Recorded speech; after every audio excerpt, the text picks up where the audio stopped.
Ya. Fiat Justitia Ruat Kelom, biarlah keadilan ditegakkan meskipun langit runtuh. Assalamualaikum warahmatullahi wabarakatuh. Shalom, Om Swastiastu, Namo Buddhaya, salam kebajikan dan salam sejahtera bagi kita semua. Baiklah Dewan Juri yang terhormat, baru saja saya menyebutkan sebuah adigium, di mana adigium ini sangat-sangat relevan kepada kita yang sedang membahas satu hal yang mendasar, yaitu keadilan akses terhadap pelayanan kesehatan, termasuk kesehatan mulut. Baiklah Dewan Juri yang terhormat, pada forum perdebatan kita pada kali ini, kita akan membawakan mosi yang berjudul Dewan Ini Percaya bahwa inisiatif swasta lebih baik dalam mewujudkan aksesibilitas kesehatan mulut daripada pemerintah. Baiklah Dewan Juri terhormat, yang pertama-tama pastinya saya akan mendefinisikan dulu daripada mosi tersebut. Dalam perdebatan ini, yang kami maksud dengan inisiatif siswa ini adalah peran aktif pihak non-negara yang dimana seperti klinik swasta, perusahaan kesehatan, kemudian startup, dan juga organisasi profesional lainnya dalam menyediakan layanan kesehatan mulut yang secara langsung kepada masyarakat yang ada di lapangan Dewan Juri terhormat. Sementara, aksesibilitas yang kami definisikan ini yang sebagai kemudahan untuk masyarakat untuk mendapatkan layanan yang terjangkau, tersedia, dan juga berkualitas Dewan Juri terhormat. Baiklah, tentunya dengan ada mosi tersebut, kita akan membahas mengenai latar belakang daripada mosi ini. Yang melatari belakang daripada mosi tersebut adalah kesehatan mulut khususnya sering dianggap sebagai isu sekunder Dewan Juri terhormat pada dampak langsung ke kualitas hidup, kemudian produktivitas kita, hingga kesehatan sistemik Dewan Juri terhormat. Namun, realitas hari ini pun juga menunjukkan bahwa akses terhadap layanan kesehatan itu, khususnya kesehatan mulut, masih ditimpang. Masih ada terjadinya timpang dan juga masih terjangkau ataupun mahal biayanya, dan juga susah untuk dijangkau pada semua lapisan masyarakat Dewan Juri terhormat. Kemudian tentunya dengan adanya mosi ini, supaya arah perdebatan kita ini jelas, maka dari itu saya akan melimitasi daripada topik perdebatan ini, yaitu perbandingan dalam mosi ini tidak dimaksudkan untuk meniadakan peran pemerintah Dewan Juri terhormat yang secara keseluruhan. Namun, pemerintah tetap memiliki peran penting sebagai regulator, kemudian penjamin standar, dan pemberi subsidi bagi kelompok yang rentan, khususnya Dewan Juri terhormat. Kemudian tentunya di sini saya tak lupa untuk membawakan data yang fakta, konkret, dan juga sangat-sangat nyambung dengan mosi yang sedang kita bahas ini, Dewan Juri terhormat. Dewan Juri yang saya hormati, di Indonesia lebih dari setengah populasi mengalami masalah kesehatan mulut. Namun, hanya sekitar 1 dari 10 yang mendapatkan layanan Dewan Juri yang terhormat. Ini menunjukkan bahwa persoalannya bukan pada kesadaran itu sendiri, melainkan pada akses. Pada akses secara struktural, kemudian kesehatan mulut ini pun juga sering berada di luar prioritas utama kebijakan publik, yang dimana akibatnya itu, respon negara terhadap isu ini pun cenderung tertinggal Dewan Juri yang terhormat dibandingkan kebutuhan di lapangan itu sendiri. Nah, kemudian untuk melanjutkan kembali, di sini juga saya membawakan status quo Dewan Juri terhormat. Sebelum kita berbicara tentang siapa yang seharusnya itu bertindak, kita perlu jujur dulu Dewan Juri terhormat untuk melihat bagaimana sistem yang berjalan saat ini bekerja pada nyatanya. Dalam status quo yang saya bawakan ini, yang sebagai pembicara pertama, pemerintah memegang peran dominan dalam penyediaan layanan kesehatan ini sendiri, Dewan Juri terhormat. Namun, sistem pun kerap terkendala oleh birokrasi panjang, kemudian keterbatasan anggaran, kemudian serta lambatnya adaptasi terhadap kebutuhan masyarakat itu sendiri, Dewan Juri terhormat. Akibatnya, layanan kesehatan mulut pun terpusat di wilayah tertentu. Nah, kemudian waktu tunggunya pun juga panjang dan inovasi berjalan sangat-sangat lambat, Dewan Juri terhormat. Kelompok penghasilan rendah dan juga masyarakat di daerah pinggiran itu menjadi pihak yang paling dirugikan, Dewan Juri terhormat. Dewan Juri terhormat, jika lebih dari setengah populasi Indonesia mengalami masalah kesehatan mulut khususnya, tapi hanya 1 dari 10 yang mendapatkan layanan, pertanyaan kami adalah satu, namun krusial, yaitu apakah sistem publik saat ini sudah cukup untuk menjangkau masyarakat? Apakah sudah siap untuk menjangkau masyarakat tersebut yang secara rata, yang secara adil gitu? Nah, kemudian Dewan Juri yang terhormat yang kami hormati, jika tujuan kita di sini adalah akses yang nyata, akses yang real, dan juga berkelanjutan maupun merata, maka aktor yang paling adaptif itu adalah yang harus kita percayai, Dewan Juri yang terhormat. Untuk itu, kami di sini teguh berdiri di posisi pro. Untuk membuktikan hal tersebut secara lebih konkret dan berbasis data, saya persilahkan rekan saya yang di sini sebagai pembicara kedua untuk lebih jelas, untuk lebih konkret mengenai permasalahan yang kita bahas ini sampai menemukan titik terangnya Dewan Juri terhormat. Tentu saja, saya sendiri juga mengajak Dewan Juri terhormat untuk berada di kubu pro. Wassalamualaikum warahmatullahi wabarakatuh. Solus populi suprema lex exto, yang dimana artinya keselamatan seorang rakyat adalah undang-undang tertinggi.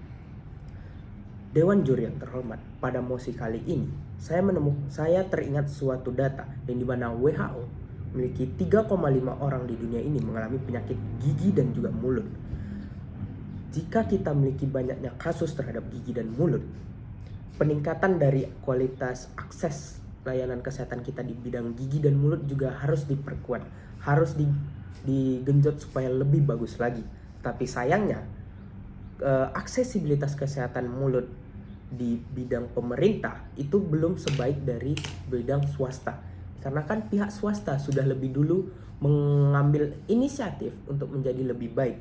Karena apa? Karena pada klinik swasta mereka sudah lebih berorientasi kepada pasien mereka, terus mereka sudah lebih menjaga reputasi dan juga kepuasan dari tiap-tiap pasien.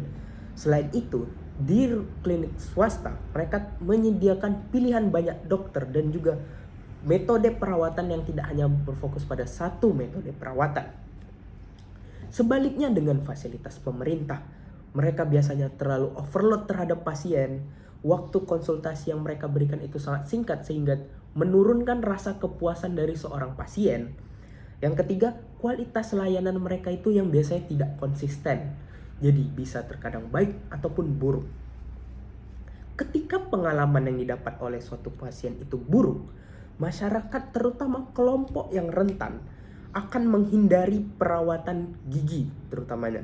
Meskipun secara teori layanan itu gratis, maka kualitas dari itu semua harus menjadi kunci akses yang nyata bagi kita semua.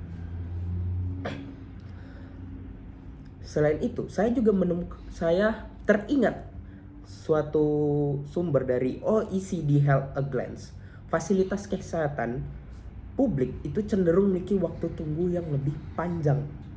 Hal ini juga dapat kita lihat perbedaan dari pihak swasta dan juga pihak pemerintah.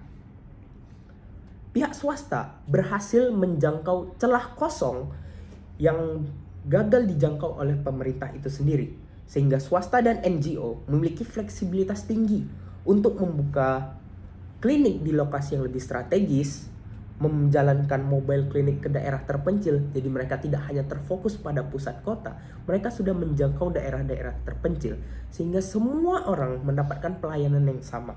Yang ketiga, mereka melakukan program edukasi dan perawatan berbasis komunitas. Jadi mereka tidak hanya mengandalkan pengobatan darurat, mereka juga melakukan pencegahan dengan melakukan edukasi kepada masyarakat ataupun kelompok rentan tadinya. Sedangkan pemerintah yang terikat ini memiliki distribusi tenaga medis yang timpang. Mereka belum membuat semua tempat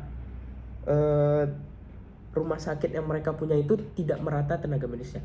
Jadi, jika terjadi suatu kasus overload pasien di suatu rumah sakit, tetapi tenaga medis mereka berkurang, itu bisa membuat penurunan dari kualitas penanganan itu sendiri. Yang kedua, kebijakan nasional mereka yang belum kontekstual. Yang ketiga, mereka masih keterbatasan terhadap anggaran daerah mereka sendiri.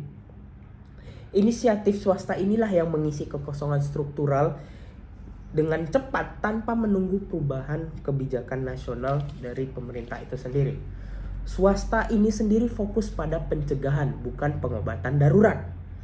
Dengan kualitas, fleksibilitas, dan pendekatan yang berbasis kebutuhan lokal, inisiatif swasta inilah yang lebih berhasil untuk menciptakan akses yang benar-benar diinginkan oleh masyarakat.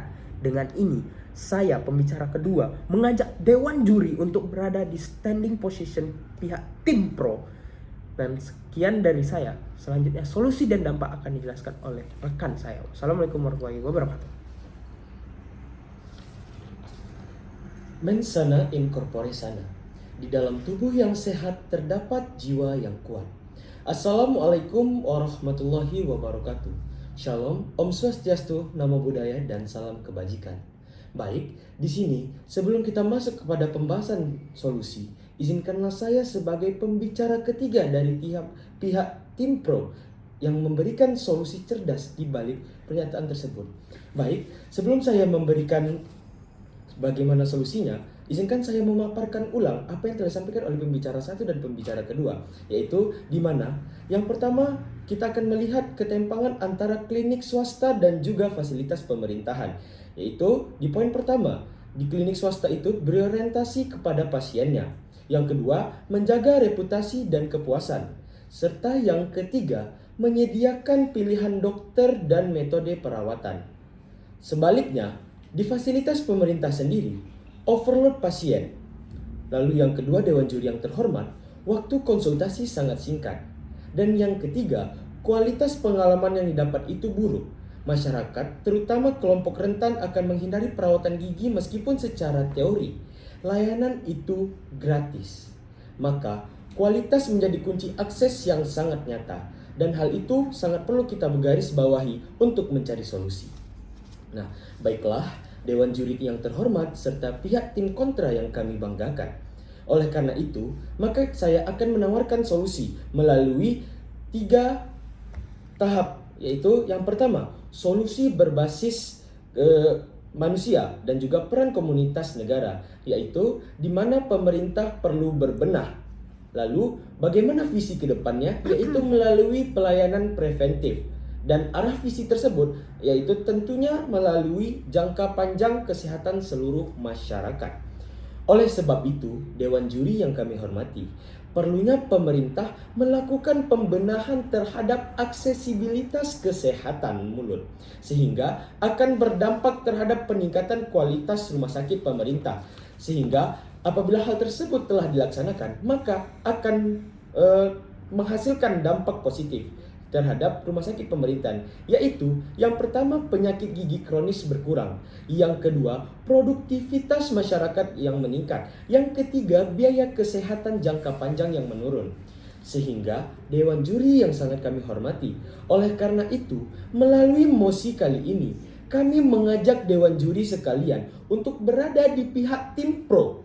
Karena kami yakin hasil perdebatan kali ini bahwasanya berdampak pada kelanjutan kesehatan gigi masyarakatnya melalui support tenaga kesehatan, baik melalui tenaga kesehatan swasta maupun pemerintah. Karena salah satu prinsip dunia kesehatan adalah membuat masyarakat yang sakit menjadi sehat dan yang sehat semakin sehat.